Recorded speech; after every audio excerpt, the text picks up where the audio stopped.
Who's here today? Hello, Facebook. Nice to see you. We're here for repertoire,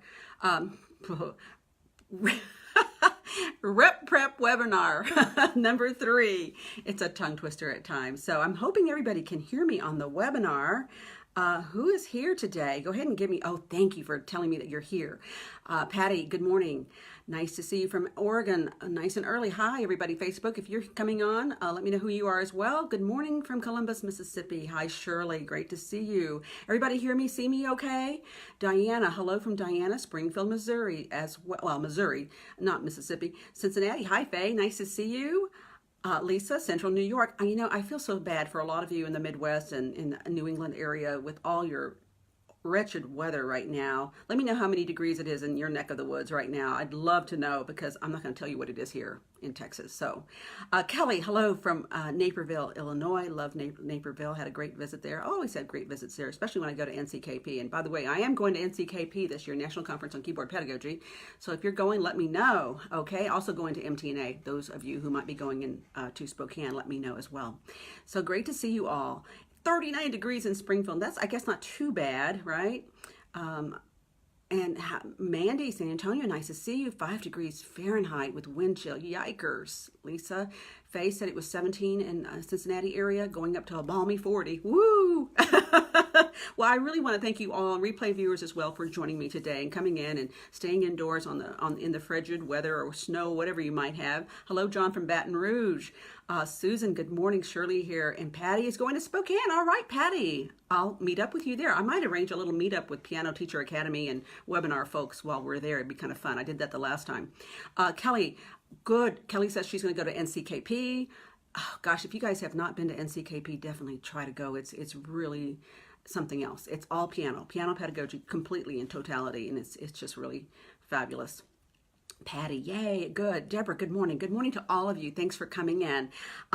Elizabeth, hi, nice to see you. Columbus, Ohio. Got a lot of people from Ohio coming in. Sylvia, hi, good morning. Sylvia, where are you from? Let me know. Because I have a few Sylvias and I want to make sure I know who I'm talking to. But anyway, Facebook, if you're live, feel free to comment and all that good stuff, even after the fact. But I would love for you to come in and join on the actual webinar so you can see my screen and see the chat, interact with the teachers. And I put a link there for you to go to, that bit.ly link in the description, PCPT webinars. Just click that and then you'll be notified of webinars when they occur and you can come join us over here. So would love to have you. And of course you can heart it up and like and all that good stuff. Hello, Facebook. Nice to see you. Try and come over on the webinar if you can. I put the link in there for the webinar so you can come directly in. Sylvia, yes, Lafayette. My husband was just in Louisiana this weekend, so he had a wonderful time there. Great to see you as well. Okay, and there Wilma's here. Lots of different people. Wonderful. Okay, let's get started today. I want to start with a little recap, first of all. Hi, Jan from Longview. Jan, Dr. Jan from Longview, Texas is with us. Great to see you, Jan.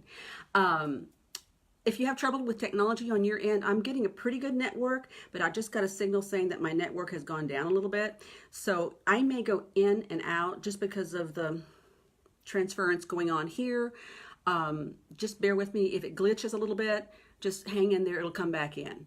Hi, Kim from Milwaukee. Great to see you. I bet you it's cold in Wisconsin. I don't miss my Wisconsin Januaries and Februaries.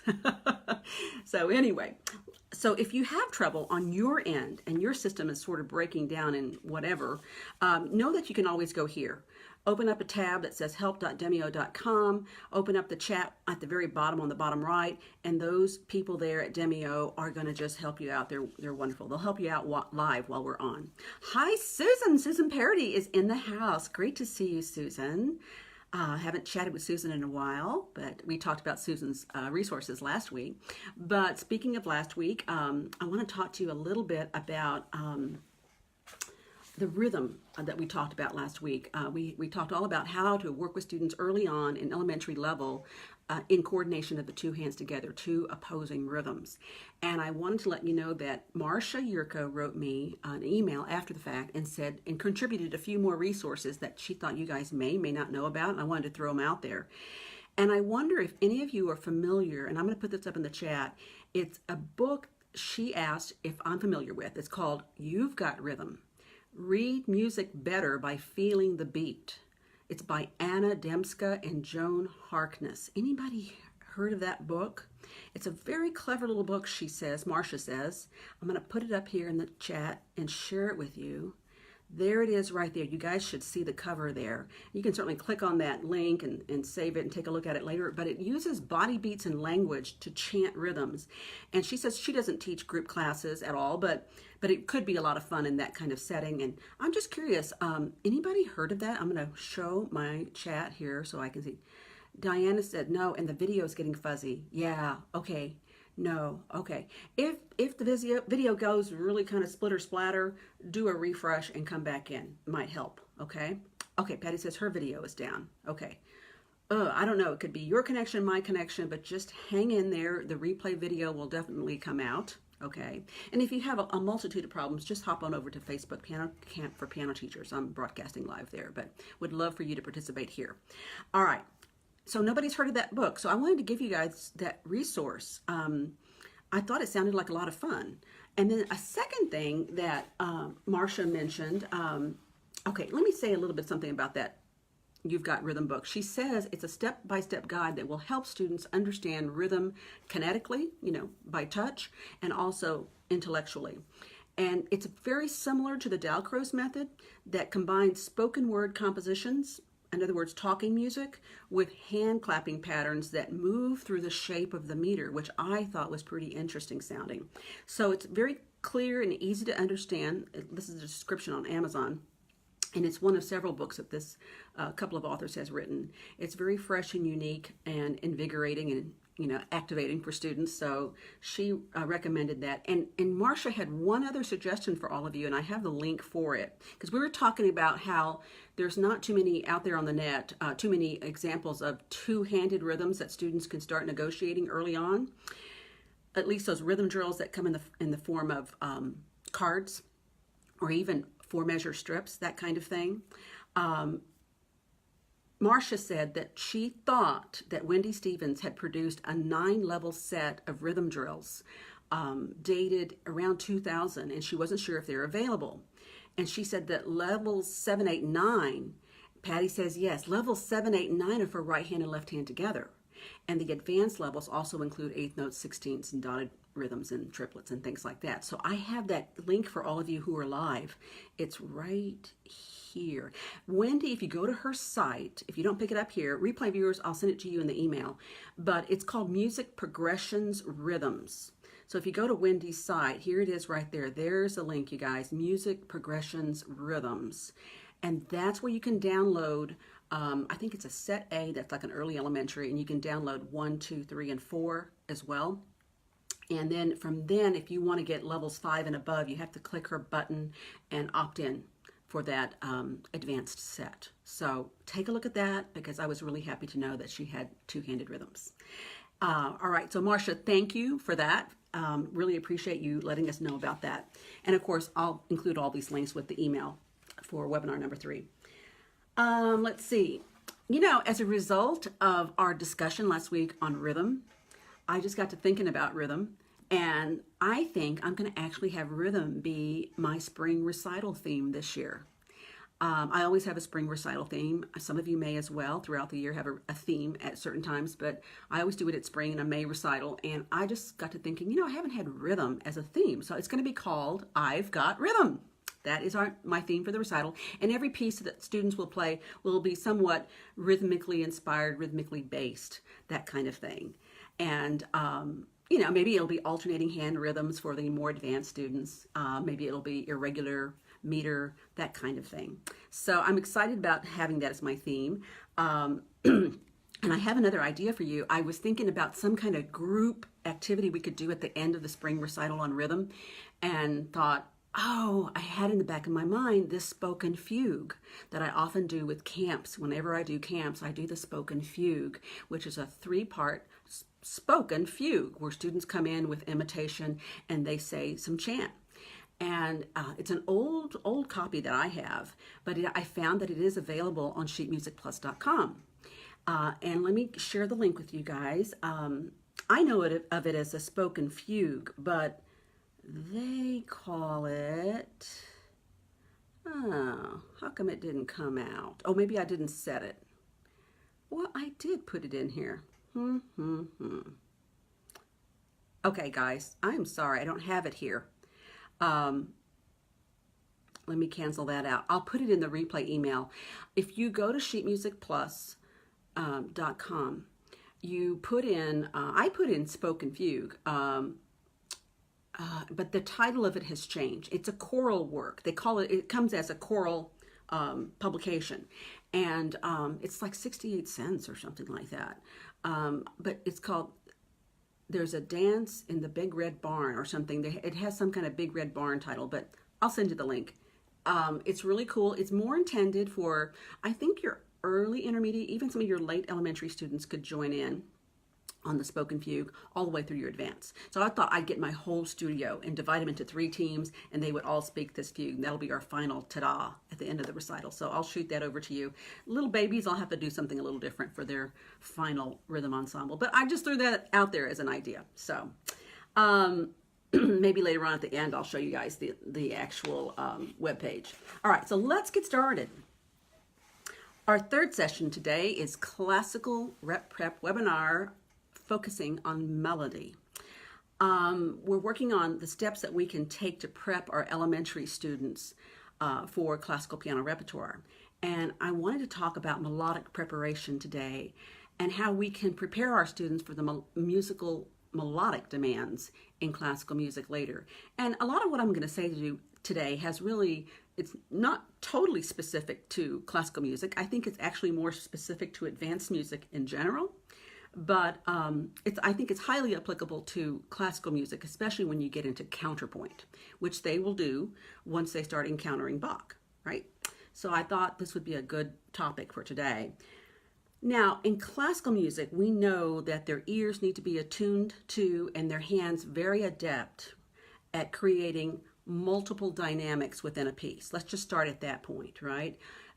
Shifting dynamics within one piece, and also several shadings of melodic sound as the sounds move within a phrase. True? And phrasing is so imperative to musical expression, period, right? But it really, really comes to the fore with classical music, with the introduction of 2 melodies at once, or the interplay of 3 melodies later on when you get into Schumann and Brahms, especially. So we start as elementary music teachers, we start with, let's just get the kids to play dynamics, right? You know, and make a bona fide P and a bona fide F and a mezzo forte that sounds like it's in between, right? So we want to get them attuned to dynamic awareness, effective production of a dynamic on it, and then also sustaining that dynamic throughout that line of music or whatever it might be, a certain period of time. Okay, so we're kind of obsessed with that. But I think that as we're working with our elementary students, we can begin to refine their ability to play a particular dynamic level, in addition to helping them learn how to craft their melody, okay, and develop habits early on in crafting a melody a specific way. And I'll get into that as we go on, but this is something I really want to get across to them in their elementary years as they are first starting music. That at the heart of their music is usually, especially for these young ones, sometimes their music is just melody based for a long time, hand to hand, right? So since we're only focusing on melody sometimes at the elementary level, primer especially, I really want them to start working on crafting a melody and really learning how to shape a beautiful line of music. Okay, so I have 3 things I focus on that I want to discuss with you today in terms of how I work with the elementary students on this particular aspect, okay?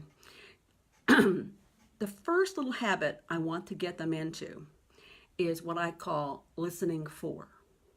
I'll say that again, listening for particular dynamics, okay? And I include this phrase, listening for, often in my early level teaching in order to bring an awareness of the sound into the forefront of their minds.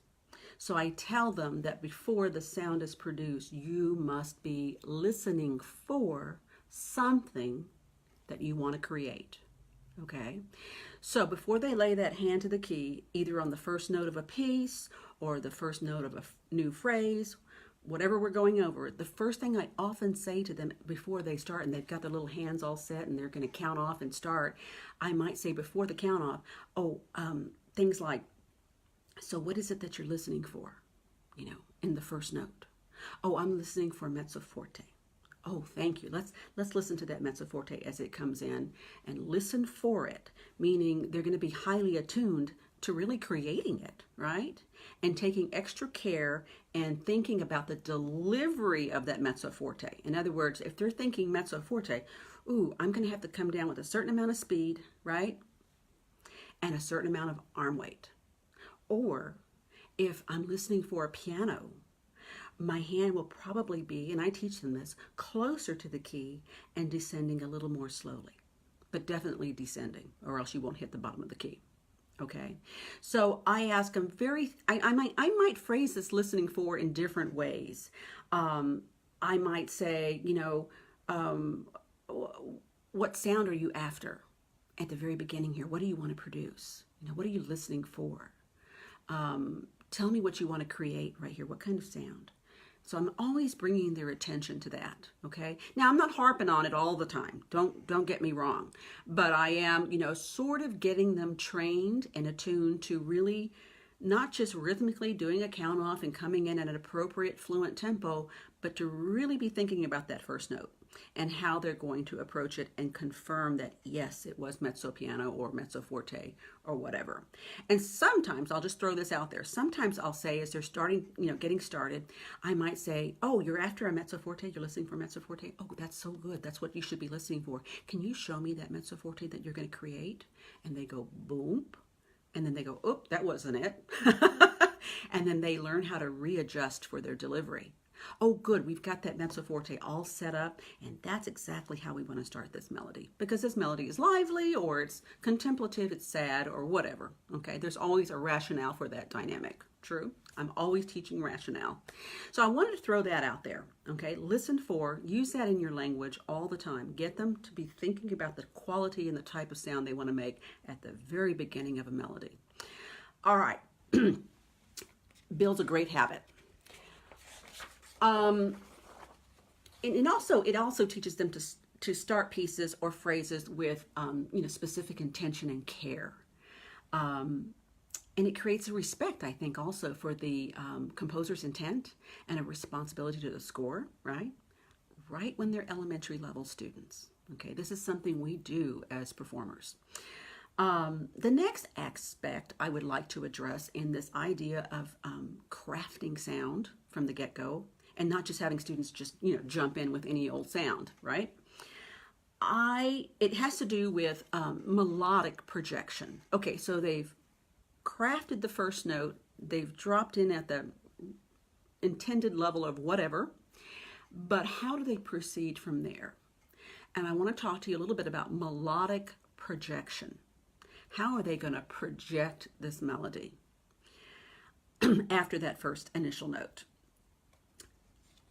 As you all know, in all the method books, in early level primer books, and even some of the level 1 books, a lot of the educational composers usually assign one specific dynamic, right, per line, or maybe for 2 lines. Maybe it's a 4-line 16 measure piece, and you've got mezzo forte for the 2 lines, and then it goes into piano for the 3rd line, and then the last line is forte. So the dynamics that the kids understand are very blatant. This is all mezzo forte, this is only this, and this is only that. Well, that's true. But I try to teach the kids that that is a very broad area of mezzo forte. Even though it's mezzo forte, it's not a flat-lined mezzo forte. It's not just this dull, repetitive tone, note to note. That within mezzo forte, and I show them this, I'll say, here's piano. And then here's mezzo forte, and then here's forte, right? And so I'll tell them, and for the slightly more advanced ones, they know that mezzo piano is right here. So I tell them, if your piano is here and your mezzo piano is right here, then look at piano. Piano has a little bit of a range, you see that? Until it becomes mezzo piano right there. So piano is not all the same. Our piano dynamic might go up and down, almost become a mezzo piano, and then go to the lower level of piano. So I teach them that there's really a range of mezzo forte sounds, okay? And they don't have to just flatline the sound. And they kind of go, okay. And of course, I have to use this little visual with my arm so they kind of get the idea that, oh, my sounds can rise and fall in a particular dynamic as long as I don't go overboard, right? Okay, but there might be some times we might want to go overboard. All right, so I think that educational composers don't do a lot with hairpin, rise in the melodic line here and taper your phrase here and put all those little hairpins and things like that, because, they're afraid of overwhelming the student. And I think once your student has a fairly good control of producing a piano, a mezzo forte, and a forte, I think you can really start to play around with the range within the piano, the range within a mezzo forte that can go a little higher until it reaches the forte, okay? So work with this aspect early on. Now, let me give you a couple of examples for reference, okay? I want them to be true to the dynamic level they have, but we're going to be fluid, right? And why? And they always want to know why. They want to know, okay, why do I have to make my sounds go up and down? Why can't I just keep them the same? And I'll say, because, as we're playing our melody, our notes, and I tell them notes for now, our notes might become more exciting with rhythm. And they might go higher in sound, in pitch, and lower in sound. And composers did that to make the music tell a story, or to evoke a response, or to illustrate what's happening with the bear in the mountain, or whatever it is, okay? And so you want to show how these notes tell the story behind the music. Otherwise, it might just sound rather dull. Tell them that. So discuss these nuances. You might even take it a step further, and you might even say, and this helps actually when you have lyrics in your music, because they know that lyrics tell a story, right? And you can tell that, oh, the bear went over the mountain. Oh, the most important part of that sentence is the mountain. And so we're going to go right up and over that mountain and show how big that mountain is, right? And reach up with our notes and climb up that mountain. See, little scenarios like that really help. And let's reflect that in our tone as we move our sound slightly upward, increase our volume, and then slightly downward as well to finish the phrase, that kind of thing. And we tell them it's very similar to how we talk. If mother is talking to you like this and she's not very happy and blah, blah, blah, and she's talking at you loud, can't you tell that some of her words are more important words, more stressed, more brought out, I tell the young ones, than other words? And they go, oh yeah, some of her words might be stronger than other words, but she's speaking at a loud volume and I'm getting the point. So they understand spoken language has fluctuations. And I said, in music, it's exactly the same way. We do the same thing. Oftentimes we have the words, sometimes we don't have the words, but we have to think of the story, more intently without the words and craft it ourselves. So let me give you guys an example, okay? Of building some inflection in music. And let me see here. I am hoping.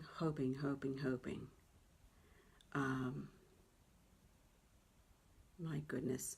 It didn't get in here. I don't know why. I put it in. I must not have saved it. It's user error, you guys. Let me see. Hang on a second. If I can... No, hang on just one second. I'm just going to show you guys via the screen, okay? I'm going to use one of my own pieces, and many of you may have it. If you don't have it, you can, after the fact, go get a score. But I think when you look at my piano, you can get the same kind of idea. Okay, so discussing nuances, especially in elementary level pieces that don't have words, right? And you have to start discussing melodic direction and shaping. Okay, so... some of you know, I'm going to use this as an example, my piece called Spirit of the Stallion, right? Let me know in the chat if you know of this piece. Yeah, okay. So I'm going to use Spirit of the Stallion, as the example. Okay, so let me just show you real quick. Page 1, okay, where I'm going to go. I'm going to skip this little introduction here and go right to the main melody. And you guys just take a look at that melody right there. Okay, notice that it has arch phrasing, okay, a long 4-measure phrase followed by 2 short phrases. Kind of get that into your head. Oh, thank you, Beth. That says her student's playing this. Okay, all right. Then we have the short phrases, and then we have the third phrase that you see is very similar. It's actually the same, right? Okay, so if I'm talking about melodic nuance, inflection, directing the notes, here, notice how it starts over here, mezzo forte, okay? But if the student were to take it literally, they would play mezzo forte all the way through the piece, right? But I don't want them to play with a very flat sound, right? I do want them to play with a fairly hefty sound, finger to finger, and obviously execute the legato. That's another discussion later. But for now, I want to teach them that perhaps at the beginning of this phrase right here, we'll start mezzo forte, but we actually, as we go to the E flat or the second measure, the strength of the line happens right there. This might be that galloping horse, you know, surging ahead, that stallion, right? Up the mountain, perhaps. And then he starts to kind of calm down. And then he climbs again, right? Right here. And then over here, he climbs again, upward, right? So we're learning to direct the sound of the notes. And I often tell the students we're directing the notes because we want to show, do this a lot, please, that the horse is actually galloping and moving, right? And that he's got energy going through those notes, okay? Going up and down the hills or whatever it might be. So let me just show you this first phrase. And of course, they're going to drop into that 5th finger very strongly. Got to have a nice rounded hand and playing on that 5th finger tip like this, right? To get that arm weight inserted right through it, okay? All right, so what I'll tell them to do is start mezzo forte, but can you really start to climb and add more weight to the E flat, D, and C? And I'll demonstrate. I think you guys could hear the E flat, D, and C being bigger. And it may be approaching a forte, and the students might even bring that up. And I'll say, you know what, it's okay because it's not going to stay forte very long, but we want to hear that surge of sound. So let's make the E flat, D, C a little stronger, and then we'll go ahead and carry it across the bar to the G. So I'll have them do this. First measure, mezzo forte. Second measure, stronger, go across the bar, lead it to the G. Sorry. Okay, so you get this feeling of growth, right? All across the bar. We always, and I tell students, you always want to move the fast notes to a long note. Always tell them that. Notes move toward destinations. Okay, so move to a long note. Then what do we do? Here I go again.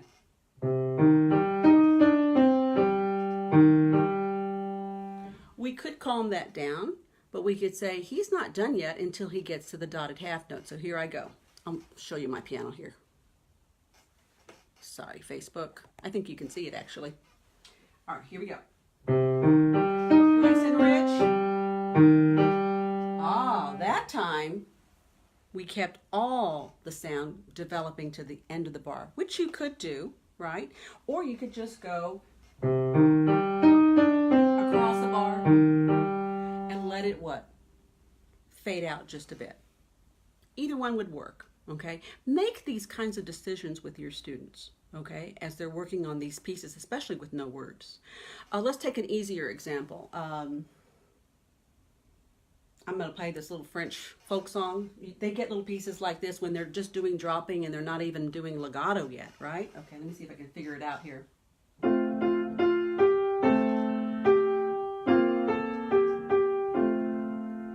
Okay, so let's say they're playing this, you know, drop style. There's no legato learned just yet, right?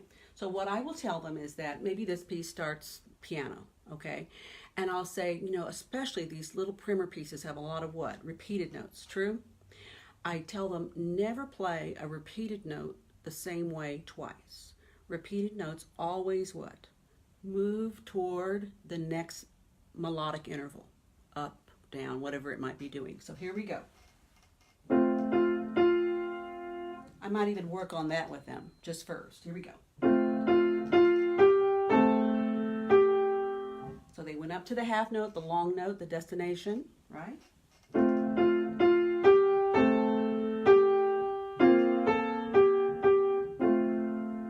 then, of course, decreasing it. And even that ending repeated note, phrase ending right here. G, G, F goes down like that. So I have them listen very acutely, especially in these primer level times, to change the level of those repeated notes, especially so that the sound doesn't sound thump, thump, thump. It really sounds like da, da, da. Or if they're doing detached, it would sound.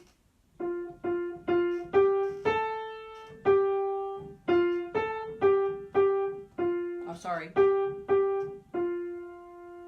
And so forth. So also work with specifically with the primer level students when they're doing that detached style playing, work a lot on the shaping of repeated notes as well, and the attention we should give those so they don't just sound thud thud. Okay, these are all really important nuances, and I want to show you another example of something that you can do with these educational pieces in general. A lot of times, some of these educational pieces, let's say you have your 32 bar one, that's 2 pages, right? And the A section is like written all, mezzo forte. And the B section is written pretty much all forte. And then the A section comes back again and it's all mezzo forte, right? And you think, wow, that's only 2 dynamic levels and it's not that interesting, right? Well, let me show you a little trick about adjusting forte levels within a range of forte. Okay, I'm going to show you a piece that one of my students is working on right now. It's Lynn Freeman Olson. How many of you know Make It Snappy? Let me know if you know that beautiful piece, Make It Snappy, by Lynn Freeman Olson. If you don't know it, you got to get it, okay? It's in this wonderful collection of early level pieces right here. Lynn Freeman Olson, Signature Collection, okay? I'll show you guys Facebook right there. Okay, volume 1. I tell you, you can get so much mileage out of this book.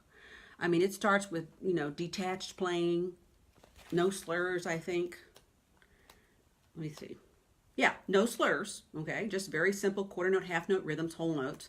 And then it goes into full-blown, pieces that have, look at that, slurs and lots of texture in there. Okay, towards the back. So Make It Snappy. Let me go to this one. Okay, I have a little student who's playing this right now, and he's doing a bang-up job. But there is this one section in the B section. And let me just play a beginning of the A section real quick. And of course, some students may not take it that fast. They may take it about,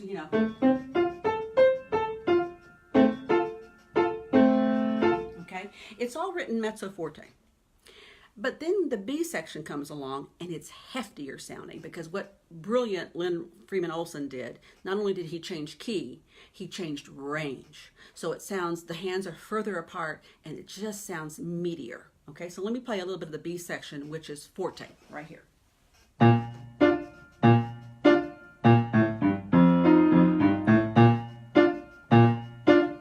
Okay, let me adjust this so you guys can see a little bit better. Okay. But he does that little theme and then he repeats it again by just going up a half step. So listen to this. He does that and then he goes.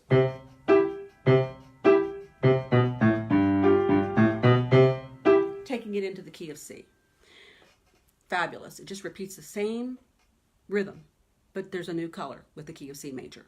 So what I told this student is, we cannot play the same theme twice the same way. That C major version, he's saying it again. Why? Why is he saying it all over again? Well, the student said something like, he really wants to bring it out. And I was like, yes, he really, when they reiterate like that, they're being more emphatic. And a lot of times kids don't know what emphatic is, so I have to explain that. And then I'll say, he's really trying to make a point and say it all over again. And when people say something all over again, their voice is usually what? And they say, it's louder. And I'm like, right. Okay, so we're going to play the C major, even though the entire section is written forte, we're going to play the C major a little louder. Okay, So let me play the section first, and then I'll show you what I wrote in his score. Okay, here we go. This is the B section, marked forte.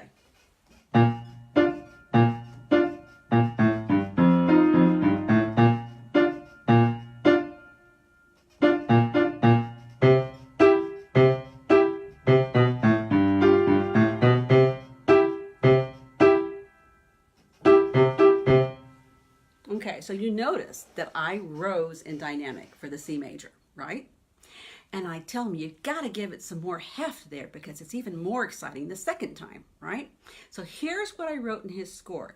So this is an example where you see a forte written for, 16 measures, but the music really dictates that something else needs to happen within that swath of forte, right? And this really dictates a rise in sound. So tell students it's okay to make your forte a little stronger the second time. And the first thing this little persnickety kid said to me was, but what happens if I play, double F, fortissimo? And I'm like, you know what? We're going to get close to it, but we're not going to play a bona fide fortissimo. We're just going to get close to it. So here's how I wrote it in his score. And I know you guys do this kind of stuff too. Let's see. Make sure I can get it in here. I'll go a little closer. Do you guys see what I wrote right there? I put heavy, and there's that C major area coming in right there, right? The reiteration. And I put, look what I wrote right there. I put forte plus. And I even put in parentheses that it's going to come really close to fortissimo. And I even added the word right here, heavy, right? And I use forte plus a lot and forte minus. So let me show Facebook. There it is, Facebook. Do you see right there? See my indication to play a little stronger with that forte plus. So one way of driving the point home about range and dynamic is I've used F plus, and I sometimes use F minus. And the same is true with piano. I'll say we're going to play piano, and then we're going to play piano plus a little bit stronger. But then mezzo piano's right here. So we don't want to make our pianos too puny, right? And I do the same thing with mezzo forte. If I want them to play a stronger mezzo forte, and here's forte, right? I'll say, could you play it mezzo forte plus? Where it's approaching forte, but it's not a bona fide forte. And you would be surprised as kids, they will really try to delineate a difference and listen for it, right?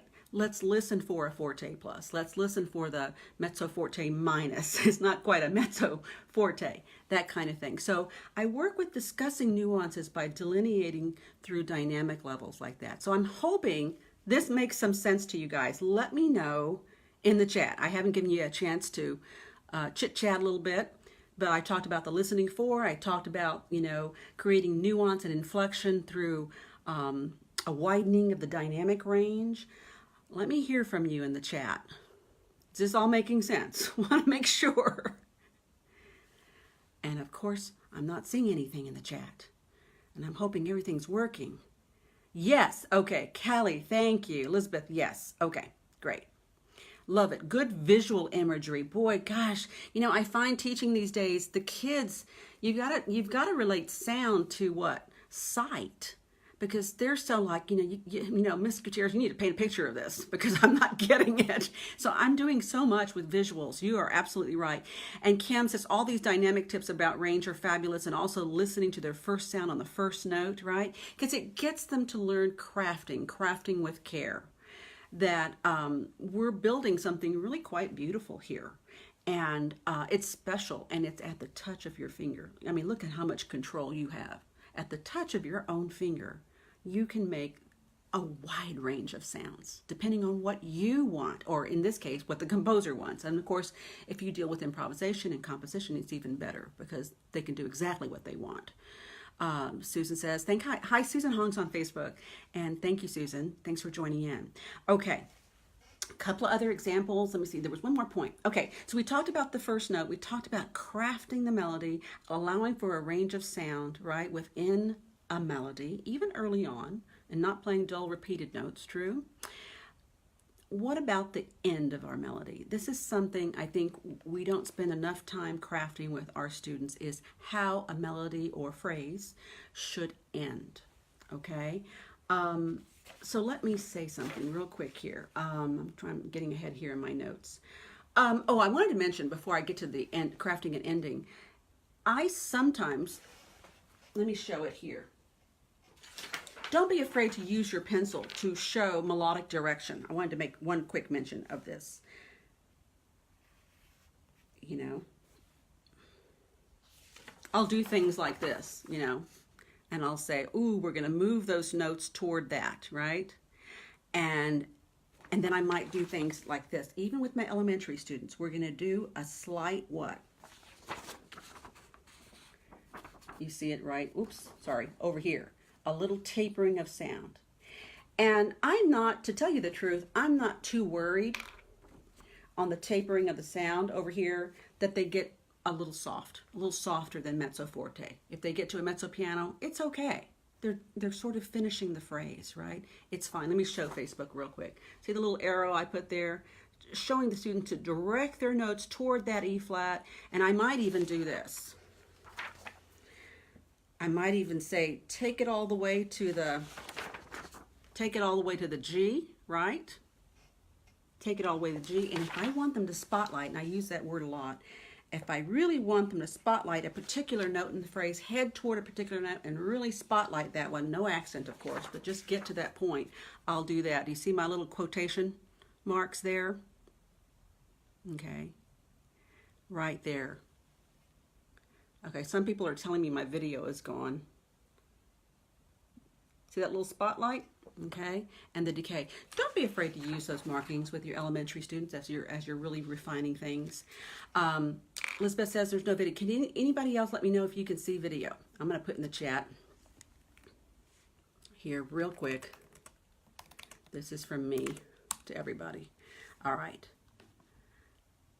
Okay. Okay, and I'm going to put a little note here to everybody. You know, I've been having, okay, not to worry. The replay viewers may be a little fuzzy. I'm noticing that in my piano room here, for some reason, my internet connection has been just really dying, not as strong. Yeah, it's a little fuzzy. Yeah, it's been going in and out, and so as a result, I've been moving over to closer to the router. And I do have a better signal there, but you know, George Litter told me of a way to get through this with some kind of adapter mechanism to place in this room, and I'm going to really pursue that because I really want to work next to the piano, but I'm sorry if the internet connection is going in and out. So bear with me. The replay video should be fine. Okay. So don't be afraid to put in those swell markings and other markings with the young students as well. They are very capable, these elementary students, of performing rise and fall in sound and how to direct sounds in a particular direction. That sounds always move, that's the point. Sounds always move and never stay the same, okay? And one thing I really explain to my little ones early on, and I want them to grasp this concept when they're young, as they're learning how to project melodies, and that's this. And again, you know, you have to equate it with visuals in some way, but basically what I tell them, when we are performing music and we're playing a particular piece, a song, there's always somebody listening to this music. Either you're listening to it by yourself, or your parents are listening to it in the background from the kitchen while mom's making dinner or whatever, or you're playing for friends, you're playing for family, you're playing at a recital, whatever it might be. And what your music really should do is, and I do this, I'll say it should grab the listener's ear and direct them toward listening to what's really important in your music. It's up to you to show them and drag their ear and tell them what they should be listening for through the sounds of your music, okay? The listeners will hear, I tell them, whatever you craft, especially, and I tell them this, moving notes. A listener, if they're hearing piano melody in the right hand and accompaniment in the left, hopefully it's it's not going to cloud the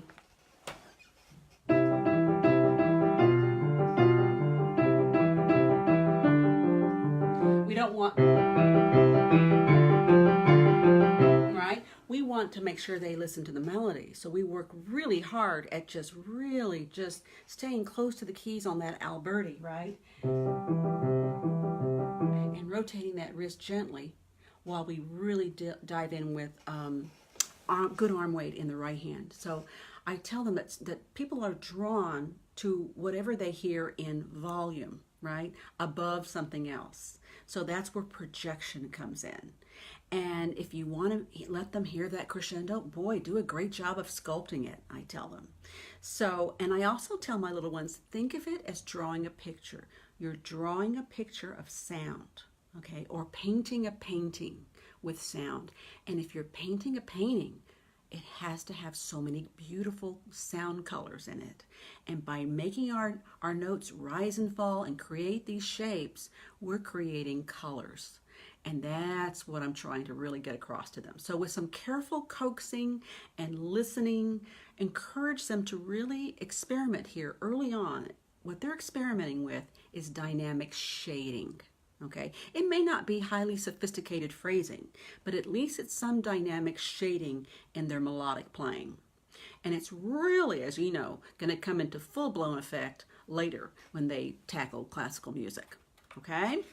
All right. Final tip, we were going to talk about that ending of the phrase. So important to teach young students about finishing a phrase with some type of release of that key that creates an intended effect, okay? And you have to finish a phrase, right? I tell them, before you start the next one. Endings and beginnings must be clear. This is why, and I tell them because they understand this, this is why we have capital letters and periods in sentences, because beginnings and endings must be clear, because it forms our sentence. This sentence states something in particular. Before we move to the next sentence, we finish that statement and we go to the next sentence that tells us something different. They understand all that, right? They're studying that constantly, okay? And the beginnings of your sentences and the endings of your sentences must be thoughtful and must be clear to the listener. Okay, so let's talk about the ending. We know that in a lot of level 1 books, so let's just take the Fabers, the wrist lift comes into play, right? In terms of finishing a phrase with a tapered sound, right? Definitely do all of that. But what I like to equate it with, in addition to tapering the sound before you begin a new sound, is I tell them that's where we're taking our breath with our voice. We're telling a story. Then we're going to start a new sentence. And this is our breathing apparatus right here. So we have to take a little breath. Now, on these little elementary pieces, it's really hard for them to negotiate when to do this, right? They count whatever and they kind of hiccup the little wrist lift and then they come surging into the next phrase. So just a tip that I do with the young ones, and of course it becomes more refined later, but I always tell them to do this wrist float off, right? To taper the final sound on a specific beat. So if they're holding, and they're in 3/4 time, and they're holding the last note of the phrase 3 counts, 1, 2, 3, and they exit on beat 3. Yes, they are shortening the note, but actually if you think about it, on beat 3, it's really just creating a taper on beat 3. There's still a little bit of sound remaining, okay? And of course it shouldn't be jerky. So work with those little intricacies in that way. Let me show you real quick on the piano. I'll just do it with Stallion, okay? And Facebook, I think you guys can, oops, sorry, it's a little crooked. I think you guys can see. Right there. Yeah. Okay. So here's Stallion. Here's how I would do the tapered phrase. And of course, I have my students counting silently or counting aloud. And they'd go 1, 2, 3, 1, 2, 3, 1, 2, 3. And this is where counting is so important. That if they're counting 1, 2, 3, they know that 3 floats off. 1, 2, 3, 1, 2, 3.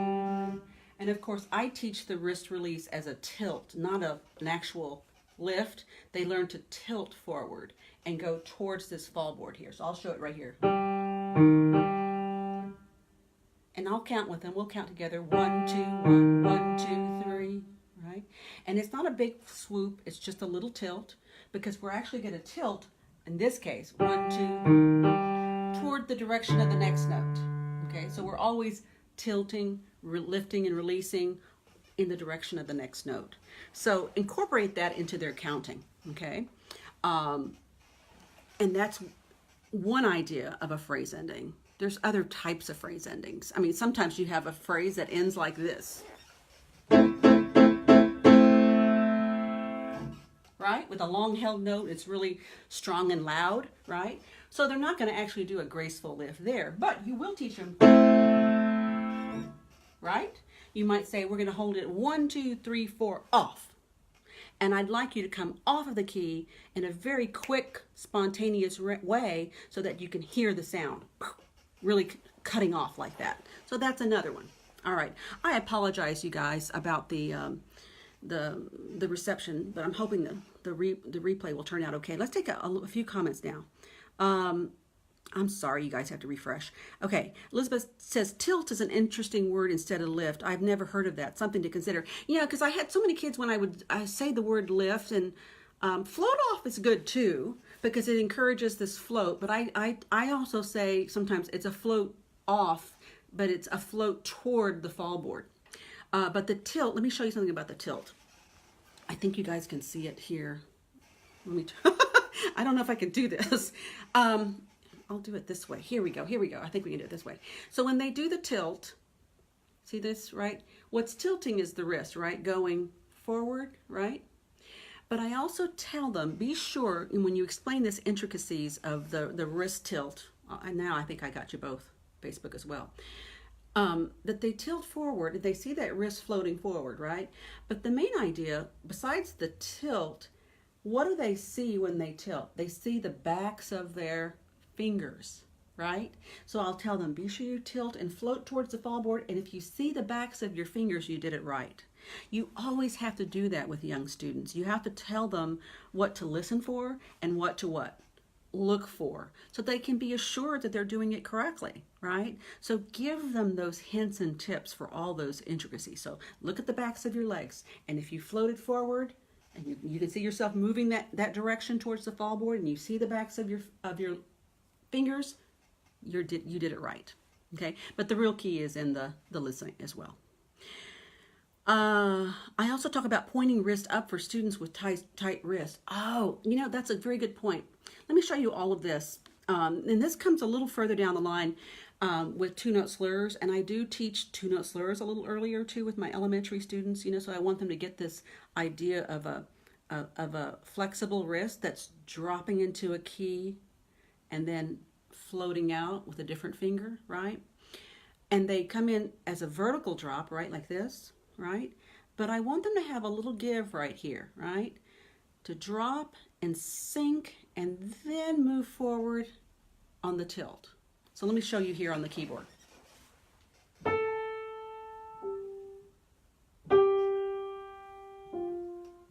Now, of course, they may not have that much time to sink that far on a piece. I'm doing a little bit of an exaggeration. And the reason I exaggerate with them is I want them to understand that even with a straight shoulder, that there's this pliability in the wrist, right? And we can play with that and create all kinds of interesting sounds. So have them hang on to a key like this, and just stand on 3 and tell them to what? Sink. I call it sink, by the way. Sink and lift and travel to the fall board. See, like that? Drop again. Sink. They're not playing a second note. They're just rising it and tilting like that. And new one, sink, and allow for that flexibility to come into play. It's exaggerated, but it's just to get them to loosen this and feel the fluidity right in here. That's really going to come into play. Melissa says here, great reminders, thank you. Sometimes I have to remind students about the takeoff and landing phases of a piece. Need as much attention as the more difficult parts. That's very true, because the first note is a setup, Again, the visual of a plane flight helps some. Oh, that's good. Yeah, the plane, like this. It's traveling around. That's a very good analogy. Okay, let me continue. Want to be respectful of your time. Okay, so just to wrap up, we talked about melody in 3 ways today. This is my final wrap up, and then we can have some comments and some additional discussion. We talked about how we have students start a phrase with intention by listening for, and always cue them. Listen for a particular tone they have in mind, right? And make sure that tone occurs from the very beginning, right? Okay. Second, we talked about melodic projection. That a melody never really has one flat dynamic sound. It projects with nuance even within one specific dynamic, and we can gently teach these dynamic shadings with our elementary students. Okay? Do not expect perfection right away. It's always a work in progress. Okay?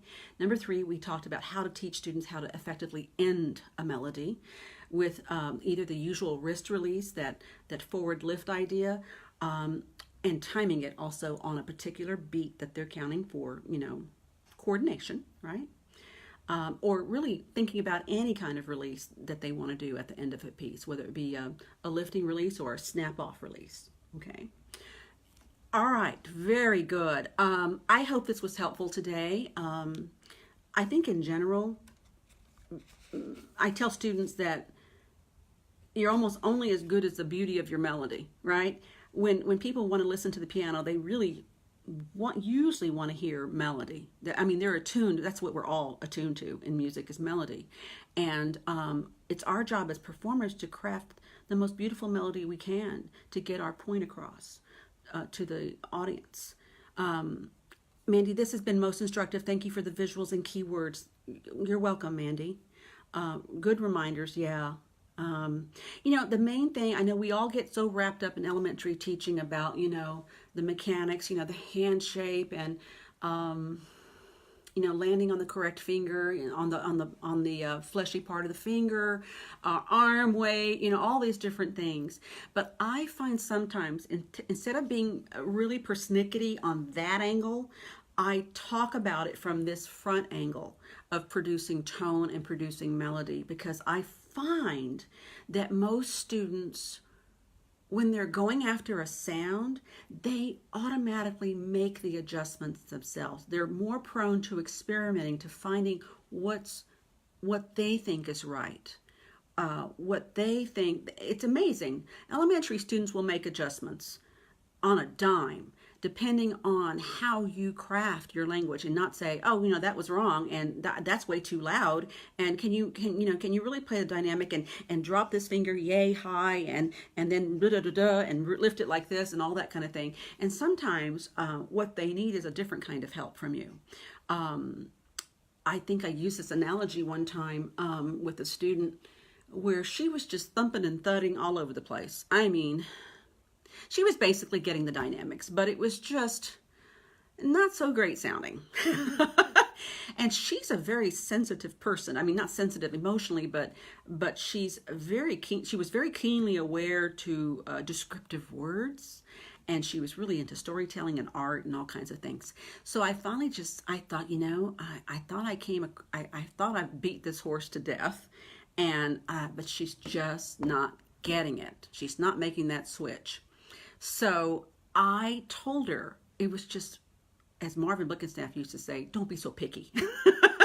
And I decided, we're so close to the recital, I just don't want to beat a dead horse here. So I just said to her, I love everything you're doing, but the piece sounds like you're playing it with big, heavy, muddy boots on. And I would really love it if you could play this piece instead with ballerina slippers, with the little pointed toes, on point, instead of the big, muddy boots. And she looked at me, and I could tell it clicked. And she goes, okay, boom. She changed it on a dime, just like that. And that's all I had to say. It was really pretty remarkable. And I thought, I just had to change her line of thinking, or give her a line of thinking, and she adjusted it, and suddenly her tones were more slender and articulate and clean. And I thought, okay, thank God I thought of something. All right, so some couple of comments. It's always good, Faye says, to refresh or get a new way to teach something. Yeah. Yes, beautiful melodies is where it's at. So many great ideas, Patty. Constantly trying to find effective ways to teach this to my beginning students. It's true. But if you start doing this, this whole idea of let's craft a melody, early on, it becomes a habit for them. It really does. Kelly says, fantastic webinar. Cannot wait to start teaching again today. Oh, good. Go for it, Kelly. This is the fun part of music making, I think. Don't you guys think? Fun part. Shirley loves it. Thank you, Shirley. Shirley says, I use different kind of shoes imagery too. That's interesting. Yeah, like with the boots and I think it really is. It's good. It really is. I use, for legato, the feeling of overlap, right? I use, and this is further down the line, but I use a creek with the little stones across the creek for momentum. That we want to walk the fingers through something. So we walk from little stepping stone to stepping stone to stepping stone to stepping stone like that. And I use that a lot with my high school students for momentum in passages and things. Kelly says, The Gift of Imperfection by Brené Brown is a good book concerning this. Thank you, Kelly. Okay, I'll be sure to put that link, you guys, in the replay. The Gift of Imperfection by Brené Brown. Thank you for that suggestion. Really appreciate it, you guys. We're at the top of the hour. Been blabbing for too long. Join me next week, you guys. I think I'm gonna do 2 more sessions. I want to tackle harmony form, and I also want to tackle some technique ideas. So I think we may have 2 more webinars, you guys, and then we'll call it a wrap on this theme. So I'm not sure if next week's going to be harmony and form, and then I'll save the technique for the final. We'll see. You're so welcome, Diana. It's been a pleasure being with you guys this morning. Stay warm wherever you are, okay? Bundle up, drink a lot of good hot tea, hot cocoa, and hot coffee. Hi, Joyce. Nice to see you. Dorla as well. And next week, we'll get into some more nitty-gritty, okay? Have a great week of teaching, you guys. All right? Think melody, melody, melody. All right. Looking forward to it, you guys, for next week. Thanks, replay viewers. Take care. Bye-bye.